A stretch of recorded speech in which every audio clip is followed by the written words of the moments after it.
This channel does not promote any violent, harmful, or illegal activities. All content provided by this channel is meant for an educational purpose only. এটা কেন মানা হচ্ছে না 2024 ওই ভোটে জয়ী হয়ে তো মোদিজি প্রধানমন্ত্রী হয়েছিলেন, তাহলে পদত্যাগ করুন।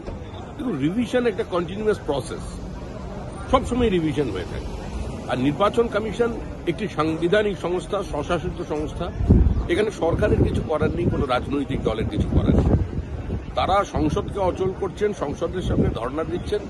এটা অত্যন্ত দুর্বল চিত্রনাট্য। সুপ্রিম কোর্টে যান না, সেখানকার দরজা খোলা।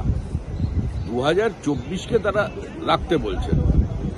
তাহলে কি 2024টাই যদি ভিত্তি হয়, তাহলে কি এরকম কেউ দাবি করেছে যে 2021 সালে যে ভোটার লিস্ট রয়েছে তাহলে মমতা ব্যানার্জি পদত্যাগ করুন? সেটা হয় নাকি কোনো সময়?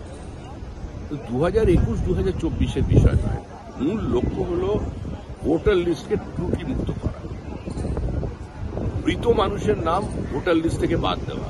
এই যে বিধাননগরে নির্বাচন হল, আমার জীবনের কত বড় দুঃখের দিন বলুন। আমার মা বাবা চলে গেছে কোভিডে 18 দিনের ব্যবধানে।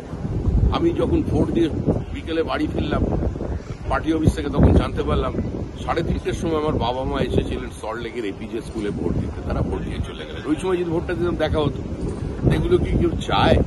তো সুতরাং স্বাভাবিকভাবেই রোহিঙ্গা মুক্ত, বাংলাদেশি অনুপ্রবেশকারী মুক্ত, মৃত ভোটার মুক্ত এবং ভুয়ো ভোটার মুক্ত স্বচ্ছ নির্বাচন প্রক্রিয়ার মধ্যে দিয়ে যে তালিকা বেরোবে, ভোটার তালিকা, সেটা সকলে গ্রহণ করা উচিত। এ তো সারা পৃথিবী এর দেখে হাসবে।